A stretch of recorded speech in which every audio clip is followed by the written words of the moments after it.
Muchos episodios antiguos de programas de televisión pueden dejar una impresión muy diferente cuando los ves años o incluso décadas después de que se emitieron por primera vez. Puede ser porque cambiaron las normas culturales o porque los involucrados hicieron cosas que modificaron nuestra opinión sobre ellos. Algunos de estos episodios ahora son mucho más oscuros de lo que parecían al principio. Número 10. Cualquier programa de televisión que mostrara una pandemia o un brote viral antes de 2020 dejará a los espectadores con una sensación muy distinta a la que dejó cuando se estrenó por primera vez. Algunos programas resultan más inquietantes al recordarlos, como un documental de la BBC de 2018 que acertó en detalles escalofriantes. Contagion, la pandemia de BBC4, fue creada para informar a científicos y al público sobre posibles escenarios ante un nuevo brote viral. En ese momento, el mayor temor de salud era el brote de otro virus de gripe grave. Cada año, la influenza afecta a cientos de millones en todo el mundo y los más vulnerables pueden morir por la enfermedad. Pero de vez en cuando, aparece una cepa más dañina que la enfermedad estacional típica. Según el programa de la BBC, el gobierno consideraba que otro brote de gripe era una amenaza importante para el Reino Unido. El programa analizó por qué la gripe era peligrosa y visitó una fábrica donde se harían vacunas ante otro brote grave. Pero la premisa principal del programa era un experimento de rastreo social. El programa usó una app hecha para monitorear si el usuario tuvo contacto con alguien infectado por una enfermedad imaginaria. Quienquiera que estuviera en contacto con una persona infectada podía contagiarse y luego transmitir la enfermedad a otros. La presentadora, la doctora Hannah Fry, fue la paciente cero para el experimento. Ella caminó por un pequeño pueblo como si estuviera haciendo su vida diaria, sin idea de que había contraído una enfermedad potencialmente grave. Su app alertaba a otras aplicaciones al entrar en contacto con personas. Luego, los científicos usaron los datos para crear modelos que rastrean la propagación de enfermedades. Este fue el primer experimento que proporcionó a los científicos datos a gran escala sobre el contacto social. Solo se habían recolectado pequeñas muestras, lo que dificultaba crear modelos. Sin datos suficientes, no se puede teorizar con precisión la velocidad de propagación de una enfermedad. Esto fue especialmente útil durante la pandemia de COVID-19. Por primera vez, el público empezó a tomar en serio el contagio social. Las apps para rastrear contactos con infectados se hicieron comunes. Los científicos usaron estos modelos para determinar qué tan efectivas serían diferentes estrategias para contener la propagación. Pero lo que hizo que el programa de la BBC fuera tan extraño en retrospectiva fue el lugar exacto donde los productores eligieron comenzar el experimento. El pequeño pueblo donde el Dr. Fry caminó en 2018 era Hazelmere. Algunos críticos dudaban de la utilidad de los datos de un pequeño pueblo de Surrey para aplicarlos en ciudades grandes y otros lugares del Reino Unido. No tenían manera de saber que sería en Hazelmere donde se detectaría el primer caso de COVID-19 transmitido en el Reino Unido. Hazelmere no fue el primer caso de COVID-19 en el Reino Unido. Ya había personas que contrajeron la enfermedad en el extranjero y regresaron al país antes de darse cuenta de que se habían contagiado. Sin haber viajado al extranjero, una persona en Hazelmere dio positivo a la enfermedad. Número 9. Cuando surgió el escándalo de admisiones universitarias, en 2019, los fans de 3x3 notaron similitudes con un episodio de 1993. El escándalo de admisiones universitarias involucró a padres adinerados pagando para que sus hijos ingresaran a universidades para las que tal vez no estaban calificados. Esto puede incluir sobornar a un entrenador universitario para que acepte al hijo como recluta, aunque no practique ese deporte. Algunos hacían que sus hijos presentaran exámenes en instalaciones especiales, donde supervisores los respondían por ellos. Todo el plan fue ideado por William Singer.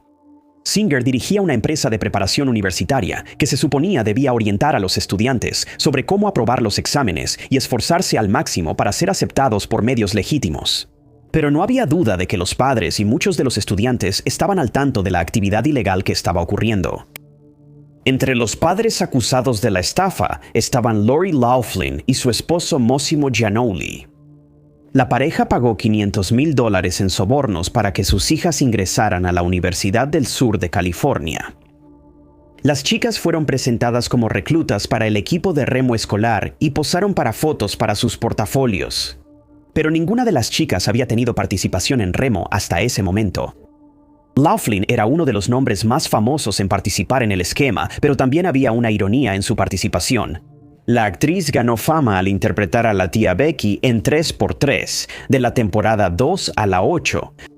El personaje es una periodista instruida con un papel en la radio local. En la temporada 5, ella da a luz a 2 hijos gemelos, quienes se vuelven una parte importante de su personaje. El episodio 6X06, Sé fiel a tu preescolar, trata sobre los gemelos. Becky y su esposo Jesse conocen a una pareja con un hijo pequeño. Es avanzado para su edad y la pareja destaca la importancia de que su hijo entre a un buen preescolar. Becky y Jesse deciden que esto también es importante para los gemelos, aunque no parezcan avanzados. La solicitud a la escuela prestigiosa es costosa y los padres no creen que sus hijos entren solo por mérito. Cuando Becky no está en la habitación, Jesse decide mentir en el formulario de solicitud. Afirma que sus hijos son bilingües y que él y Becky son embajadores. Las mentiras logran que los gemelos tengan entrevista en el preescolar, pero no concuerdan con lo que Jesse escribió. Él le confiesa a su esposa lo que hizo y durante la entrevista le revelan la verdad al examinador. El entrevistador afirma que esto es solo una señal de que la pareja quiere lo mejor para sus hijos y no parece que la mentira haya causado ningún daño. Luego deciden no mandar a los gemelos a la escuela porque sería demasiada presión. Reciben una carta de aceptación, pero la tiran y no vuelven a hablar de la escuela. Al recordar este episodio, los comentarios de los personajes de Laughlin sobre decir la verdad resultan mucho más irónicos de lo previsto. Número 8. Tocados por un ángel fue una serie estadounidense emitida en los 90 y principios de los 2000. La premisa giraba en torno a un grupo de ángeles que ayudaban a personas que se encontraban en una encrucijada en sus vidas. Cada episodio era una situación distinta, por lo que hubo muchas estrellas invitadas en los 9 años del programa. Con más de 200 episodios, no sorprende que algunas coincidencias hagan ciertos episodios más perturbadores al recordarlos. Pero pocas superan el episodio final de la segunda temporada del programa. Statute of Limitations trata sobre un programa de entrevistas dentro de la serie, conducido por Morgan Bell y producido por su hermana Claudia. Morgan intenta mantener el programa en temas positivos, pero Claudia lo manipula para generar drama entre los invitados. Desde el principio, ella ve a una chica en la audiencia y reconoce que es la novia secreta del invitado. Claudia está feliz y hace que su hermana revele el escándalo en vivo. Morgan y Claudia discuten luego de que Claudia causa un infarto a un invitado. Durante el episodio se nota que las hermanas son muy unidas, pero su relación no es sana. Este es el problema que los ángeles que dan título a la serie tienen que resolver. Descubrieron que hay un momento oscuro en el pasado de Morgan y Claudia, lo que las ha unido, pero también las ha dejado con una culpa no expresada. Esta culpa es lo que hace que Claudia quiera causar problemas a los huéspedes, arruinando el ambiente positivo que Morgan está tratando de crear. Al final, Claudia y Morgan revelan al público el evento traumático, contando la verdad tras décadas. La historia se narra en flashback. Cuando era adolescente, Morgan fue invitada al baile de graduación por Jonathan. Claudia no tiene cita y la presentan como una nerd, pero quiere encajar con su hermana y sus amigas. Les regala alcohol esperando que la inviten al baile, pero no hay lugar en el auto.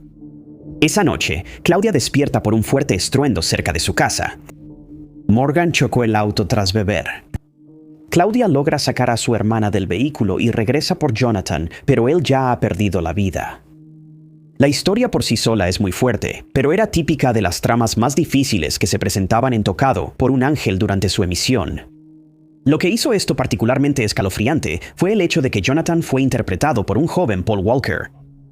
Walker actuó en comerciales de niño, pero ya adulto prefería el surf a la actuación. Su agente lo contactó sobre el papel en Tocado por un ángel, ya que Jonathan iba a ser un personaje tipo surfista. Ese fue el papel que lo haría regresar a la actuación y que eventualmente lo convirtió en la famosa estrella de cine que era cuando perdió la vida. Walker murió en un accidente automovilístico en 2013. Iba a un evento de recaudación de fondos de Reach Out Worldwide cuando ocurrió el accidente. La situación fue muy distinta al accidente mostrado en el programa de televisión, pero Walker también era pasajero, igual que su personaje 17 años antes. Número 7. Las celebridades suelen aparecer en TV, pero si cometen un crimen, esto puede cambiar cómo percibimos sus participaciones en programas familiares. El impacto es mayor al saberse que los delitos ocurrieron antes de que el episodio se emitiera. 3 episodios del programa infantil Arthur fueron retirados de la retransmisión por lo que ahora sabemos. Arthur de PBS ha recibido a muchos famosos, desde estrellas del pop hasta atletas.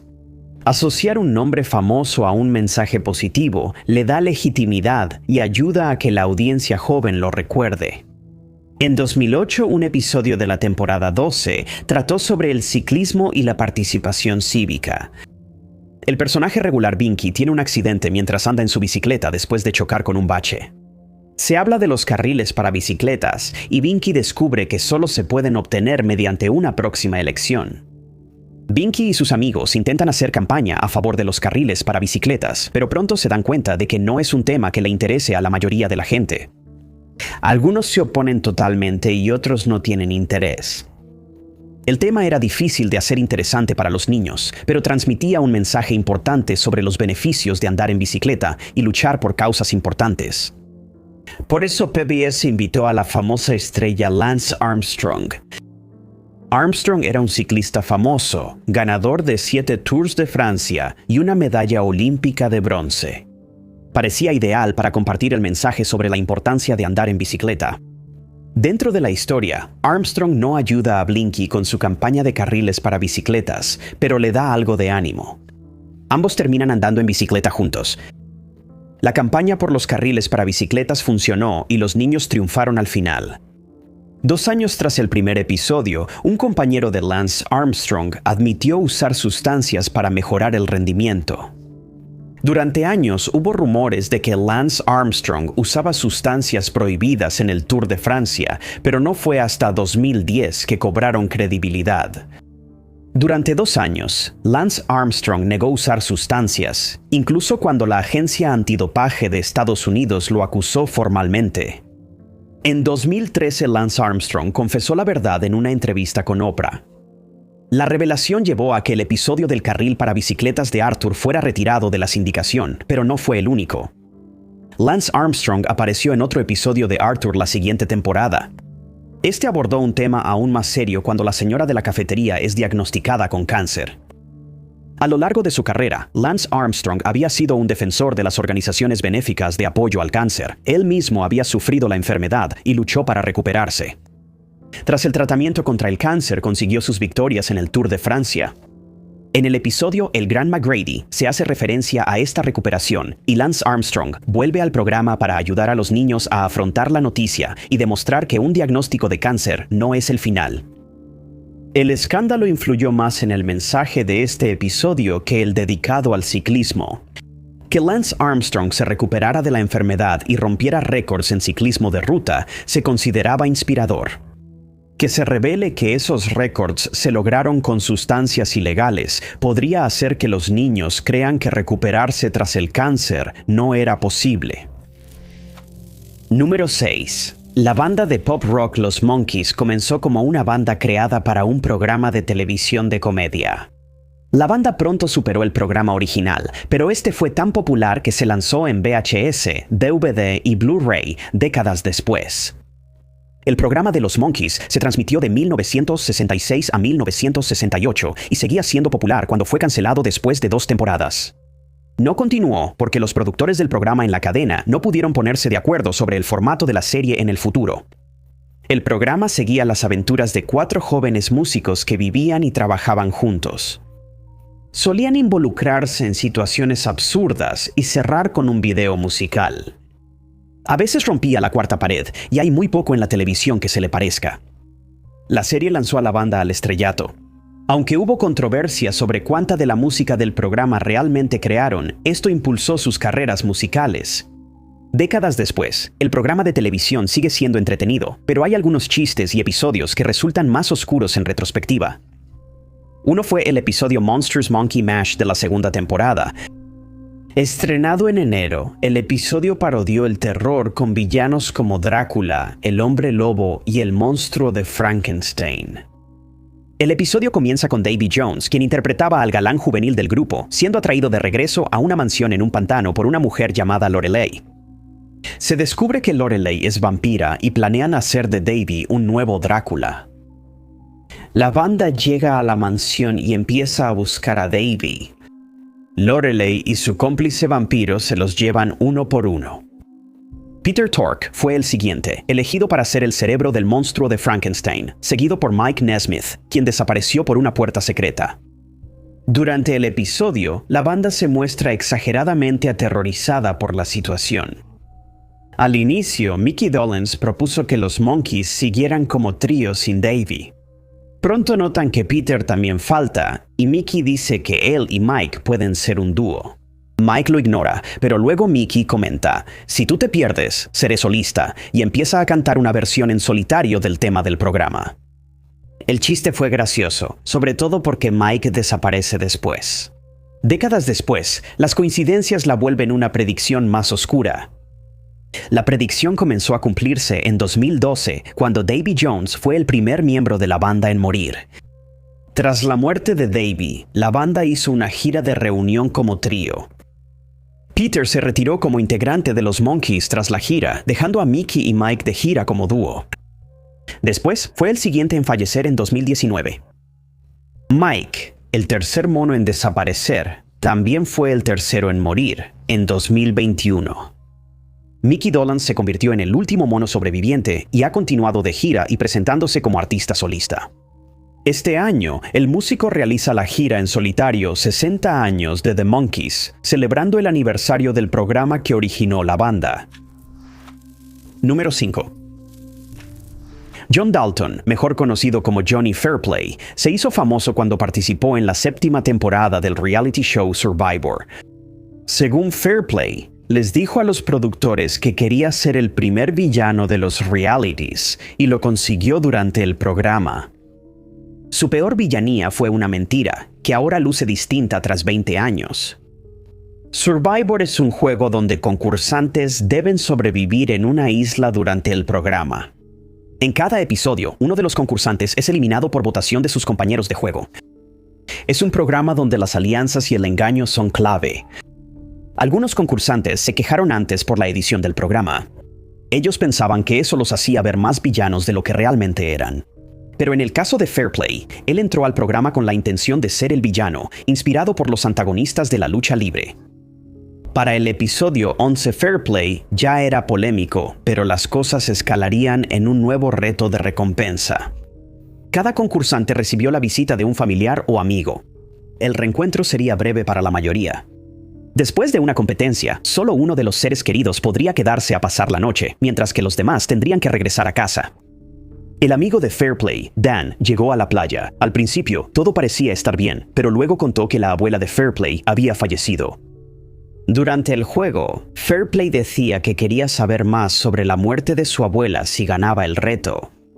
El grupo se conmovió y dejó ganar a Fairplay. Todos creyeron que era lo mejor y esperaban que sus seres queridos lo entendieran. Después del reto, el resto de los concursantes se fue a otra playa, dejando a Fairplay y Dan solos. Él reveló a las cámaras y espectadores que su abuela estaba viva y bien. La mentira fue planeada antes de que Fairplay fuera al programa, porque sabía que así tendría ventaja en futuras competencias. Fairplay mantuvo la mentira durante el resto del programa y la usó a su favor siempre que pudo. Fairplay confesó su mentira a los concursantes solo tras finalizar el programa.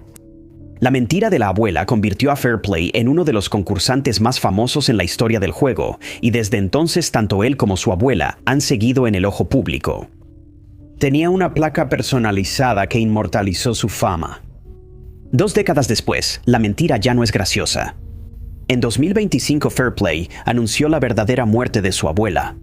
Dijo que la extrañaría a diario y que era una persona muy cariñosa y que haría lo que fuera por ayudarlo. Ver su mentira tras este anuncio puede doler más. Número 4. Durante décadas, Jack Hanna compartió su amor por los animales con el mundo en múltiples series de televisión sobre la naturaleza y apariciones en programas de entrevistas. Se retiró de la vida pública en 2020 y las actualizaciones sobre su salud cambiaron la forma en que vemos algunas de sus actuaciones en televisión hoy en día, especialmente las de los últimos años de su carrera. Hanna se destacó como experto en vida silvestre, cuidador de zoológico y conservacionista. Desde los años 70, él dirigió el Zoológico de Columbus y lo transformó de una atracción deteriorada a uno de los zoológicos más famosos de Estados Unidos. Él tenía una pasión por los animales y por conectar a las personas con criaturas que nunca verían en la naturaleza. Él pensaba que esta conexión era clave para que la gente se interesara en conservar animales. Además de esto, también era muy bueno para la publicidad. En los 80 condujo un programa local de televisión llamado El Arca de Hanna, pero se hizo famoso por aparecer en Good Morning America y el show de David Letterman. Llevaba animales para que los conductores interactuaran, casi siempre con resultados cómicos. Con la creciente fama de Hanna y el Zoológico de Columbus, surgieron nuevos programas de televisión. Incluían La aventura animal de Jack Hanna y La cuenta regresiva salvaje de Jack Hanna. Incluso en sus 60s seguía apareciendo en televisión. Hanna siempre fue distraído. Era conocido por su poca concentración y mencionó tener TDAH. Desde 2017 su familia sospechó que había algo más. Su hija empezó a anotar los síntomas de Hanna, notando su creciente olvido. En los viajes, hacía preguntas sin darse cuenta de que ya le habían dado esa información unos minutos antes. Hanna pensaba que era por la vejez, pero su familia temía algo más. Lo convencieron de ir al médico por sus problemas de memoria.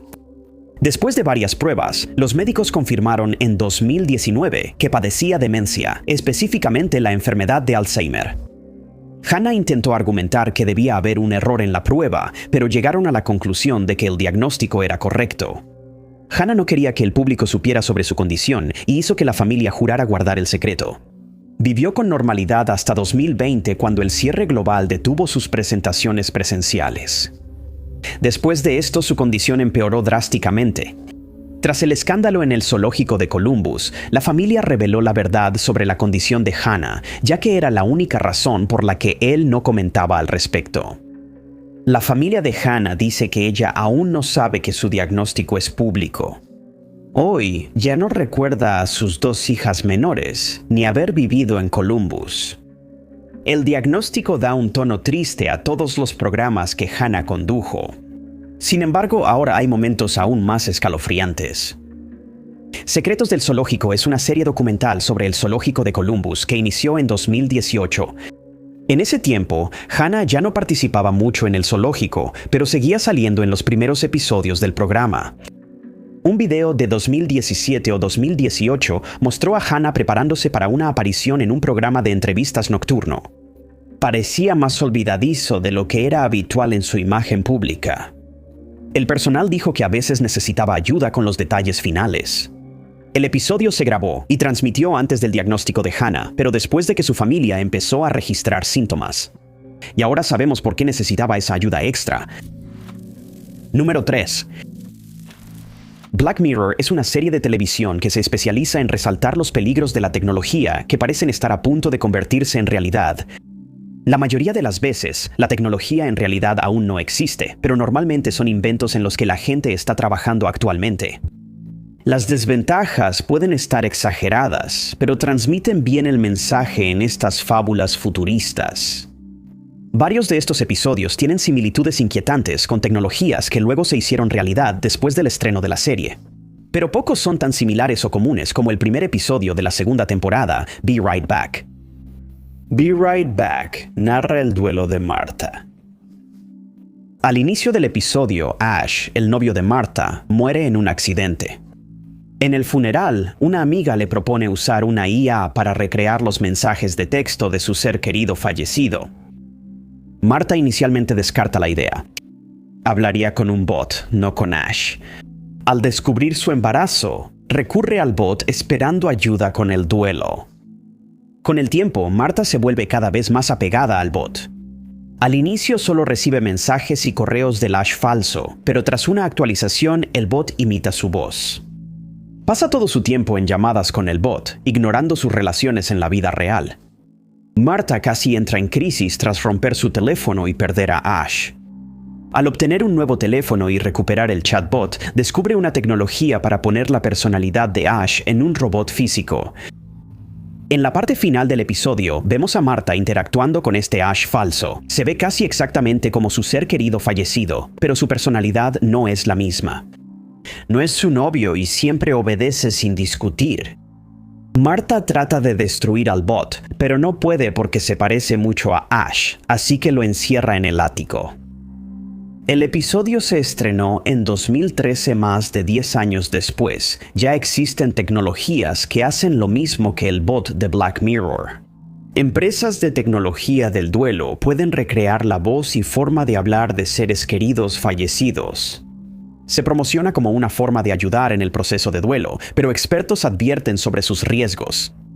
Hay preocupaciones de que la tecnología pueda perjudicar el proceso de duelo. Puede ser confuso, especialmente en niños que podrían perder a sus padres a una edad temprana.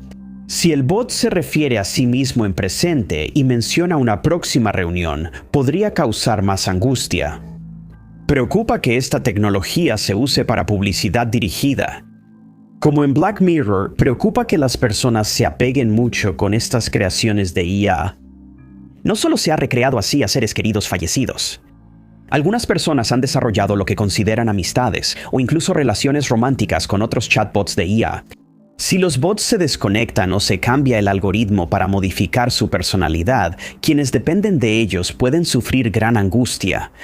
Es parecido al episodio de Black Mirror donde Marta ya no pudo contactar al bot. Número 2. Pesca Mortal es un programa estadounidense que mezcla documental y reality show. El programa trata sobre la pesca de cangrejo en el mar de Bering, una peligrosa profesión que genera mucho drama. Tras más de 20 años al aire, varios episodios de la serie resultan más oscuros por lo que hoy sabemos. Algunos pescadores han abandonado el programa o fallecido, y los comentarios previos sobre mortalidad ahora tienen un contexto más sombrío. En los 20 años de historia del programa, nunca unos comentarios adquirieron un nuevo contexto tan rápido como los de Chris Scambler. El episodio 5 de la 8ª temporada presentó a 2 novatos, como se llama a los miembros sin experiencia. El trabajo es muy duro y muchos novatos no saben lo difícil que será. Es común que los novatos solo estén poco tiempo y que lleguen nuevos reclutas regularmente. Chris Scambler, joven padre que nunca había visto el mar, se unió como nuevo miembro de la tripulación en este episodio. Aunque llegó recomendado, el capitán Keith Colbert dudó de sus habilidades. Chris quería demostrar que los escépticos estaban equivocados y afirma que se quedará en el barco hasta que el capitán lo saque. Pero a mitad del episodio está claro que cambió de opinión.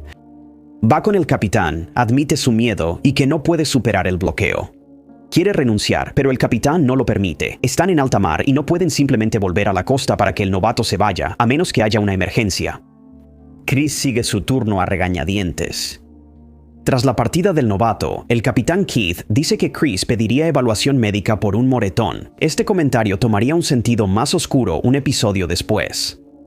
En el episodio 6, Chris trabaja normalmente.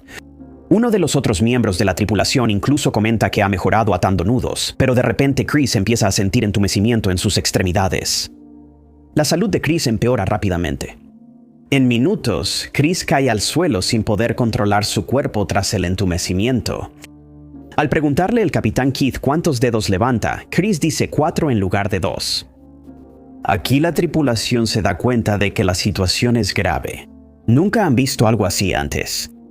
Una teoría era que estaba deshidratado y la tripulación le da Gatorade para hidratarlo y normalizar sus electrolitos. Otra es que está entrando en estado de shock, su ritmo cardíaco es extremadamente rápido y la tripulación se da cuenta de que estos son signos de que el cuerpo ya se está preparando para apagarse. El capitán Keith pidió evacuación médica a la guardia costera. Llegaron rápido, llevaron a Chris a la costa y después al hospital en Alaska. El comentario de que Chris pidió una evaluación médica por un moretón pareció más insensible tras este episodio, cuando parecía luchar por su vida. Afortunadamente, Chris sobrevivió. Su hermana publicó en Facebook que él ya estaba en casa con su familia gracias a la rápida acción de la tripulación y la guardia costera. Y desde entonces, Chris no ha regresado al programa. Número 1. Dominique Dunne era una estrella en ascenso cuando apareció en la serie policial Hill Street Blues. Su papel como Cindy, una madre adolescente, fue su última actuación en pantalla antes de su prematura muerte.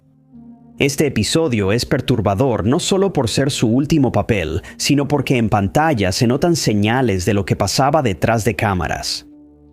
1982 debió haber sido el año de consagración de Dunne. La actriz de 22 años ya había aparecido en películas para televisión antes, incluyendo el papel protagónico en la película para TV Diario de una adolescente autoestopista. Este año dio un gran paso en su carrera.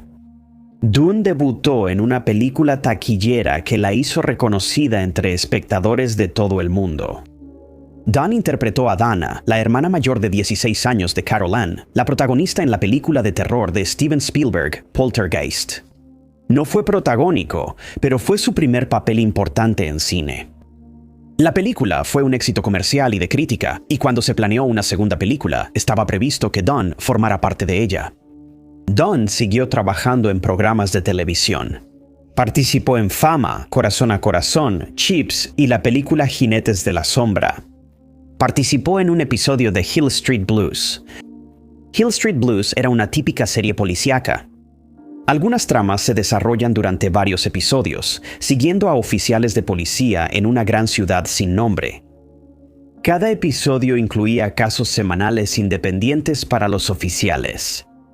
Fue un programa popular que ganó 8 premios Emmy en su primer año, incluyendo el de Mejor Serie Dramática. El papel de Dunne no iba a ser recurrente, pero demostró su talento ante millones. En el episodio, 2 oficiales de policía regresan a su auto y encuentran que un bebé había sido dejado en el asiento trasero. Luego, deben buscar a la madre del niño y les indican un departamento donde viven una adolescente y su madre. Dunne interpreta a Cindy, quien tiene moretones en la cara. Cindy niega saber del bebé, pero no logra hacer que la policía se vaya antes de que llegue su madre. La madre de Cindy descubre que se deshizo del bebé y, furiosa, la golpea hasta que la policía interviene. Cindy después le revela a una oficial de policía que intentó hacer lo correcto para su hijo. Estaba preocupada por terminar como su madre, quien la agrede físicamente con frecuencia. Al final, el bebé es dado en adopción y Cindy no vuelve a aparecer. Dunne no viviría lo suficiente para ver ese episodio estrenado. Durante la grabación, ella salía con el chef John Sweeney. La relación inició con pasión y en menos de un año ya vivían juntos rentando una casa. Pero al mudarse juntos, Sweeney se volvió violento. Golpeaba y estrangulaba a Dunne con frecuencia. Los vecinos intervinieron al menos una vez. En octubre de 1982, Dunne terminó la relación. El 30, Sweeney llegó a su casa mientras ella ensayaba con otro actor. Dunne aceptó hablar con él afuera, pero la discusión pronto se volvió violenta. Cuando el compañero de Dunne intentó separar la pelea, Dunne ya estaba inconsciente. La llevaron al hospital, pero entró en coma y no despertó. Los moretones que se ven en cámara en el episodio de Hill Street Blues no eran maquillaje, sino marcas que dejó Sweeney en uno de sus ataques. La familia de Dunne ha tratado de mantener viva su memoria en los 40 años transcurridos desde su muerte. En 2024, su hermano publicó unas memorias familiares nombradas en honor a una reunión semanal que Dunne organizaba cuando era estudiante, compartiendo recuerdos positivos de su vida. Muchas gracias a todos por vernos. Si les gustó, denle like. No olviden suscribirse y activar la campanita para recibir nuestras próximas publicaciones. Soy Top 5 Unknowns, nos vemos en el próximo video.